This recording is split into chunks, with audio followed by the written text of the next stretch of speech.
sunny Hawaii on the island of Kona, and we are with third place getter at the Ironman World Championships, the 35th anniversary. Liz Blatchford, has it all sunk in yet? It's starting to. I haven't slept much last night, and I think some of the night it's sunk in gradually. Yeah. This is your third Ironman race. You've done 3 all in the 1 year to step up, like you've stepped up from the 70.3 or the half iron distance. Going into this race, were you confident and were you sort of gunning for a top 10 or a top 5? What were your race objectives? Yeah, well, my main objective here was to gain experience for future years. So I didn't think I was ready to go too well here. I thought I needed, more Ironmans in the legs, just longer riding and that sort of thing. So experience was the main goal, and then I hoped to sneak a top 10.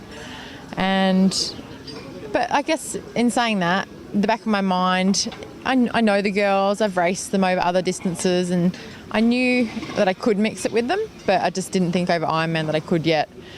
So I had hopes, but I didn't quite imagine that I would end up on the podium.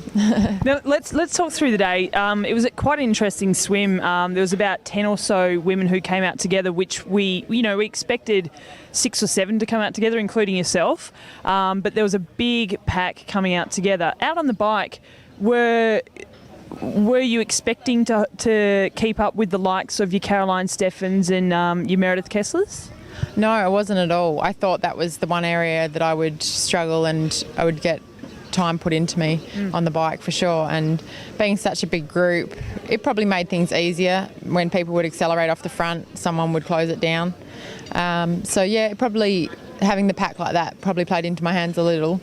But in saying that, I felt pretty good. And when it did split up, and I thought I was blowing up in the last 50k, I only lost 2 minutes to the leaders anyway. So, yeah, I think I'm getting stronger each race, and hopefully I'll continue to. So look out the next one, my God. And then, unfortunately, it's a long day out there. Things can go mentally wrong a little bit, and you had a bit of a brain fade, we'll call it. And you got rid of a drink bottle when you weren't supposed to, so you were penalised 4 minutes, right? Yeah, massive brain fade. So although physically I was feeling okay on the last bit of the bike, brain was just feeling a little fried, just not quite thinking straight. Had one of the course bottles, it was a really soft one, and I squirting it all over myself, drank it, was empty and it was all out of shape. I don't know, I just wasn't thinking, just ditched it, and the minute it left my hand I was like, what have I done? The marshal was right there, and yeah, red card. Yeah. So T2, 4 minutes standing there watching 5 girls run by, and giving those leaders another 4 minutes. So It was a pretty long 4 minutes. I bet. And I mean, obviously you're standing there and you're concerned because they're all going past, but were you standing there doing calculations, doing the maths, trying to figure out how fast you had to run to catch, the first person, and then eventually try and get up to the leaders? No, I didn't know how far. Maths is not your forte? I didn't know how far down I was. Because I couldn't see them. I didn't know it was only just over 2 minutes. I thought it was more. Yeah.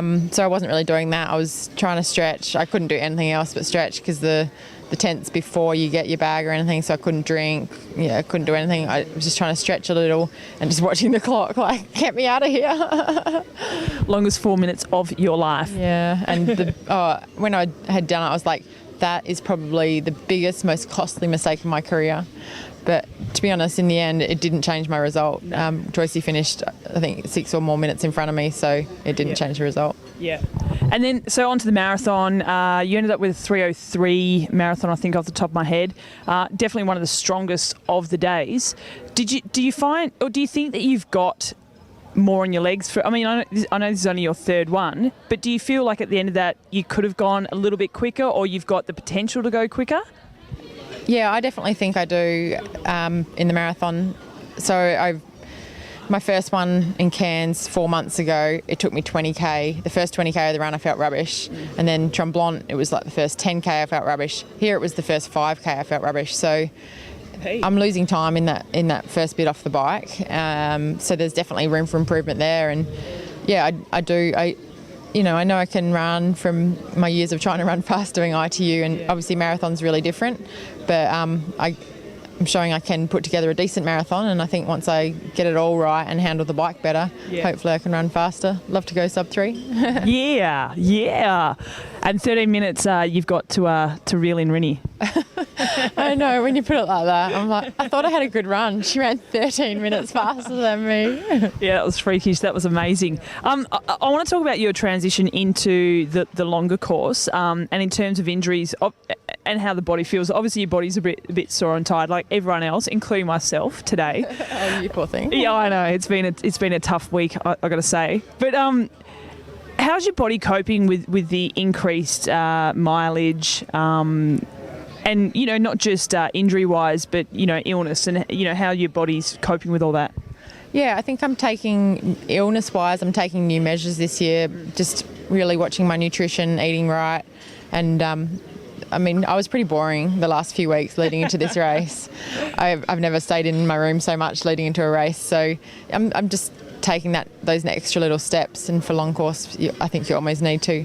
Injury wise, I'm actually not running any more than I used to with ITU. Oh, wow. And I'm running less intensity, so my body's really liking that.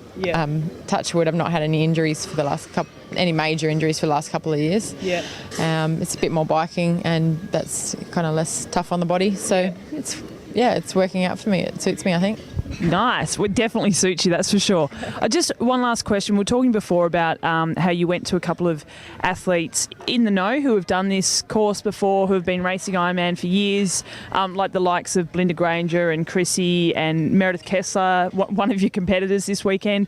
How important is it for you to be able to go to those women for advice, and how readily are they giving you that information? Yeah, it's so valuable. I was saying Jo Lawn has been fantastic this last month. She was in Boulder. She wasn't racing this year, but she's raced here 14 times. So she gave me some really valuable knowledge, and it was spot on. Everything she said out there happened. Meredith's been lovely, Granger, Chrissy. So I've had some, fantastic experienced women helping me out. And it's lovely that they, especially people like Meredith, who I'm having to race. Like, what a legend, hey? Like, giving me the little tricks of the trade. And it just makes you feel welcomed as well to this new kind of area of the sport. Unreal. And last thing, do you know what's up next, or you'll just let this sink in and then make some decisions later? I had Noosa and Mandurah on my radar, and right now I'm just, I'm going to give it a week and then I'll decide.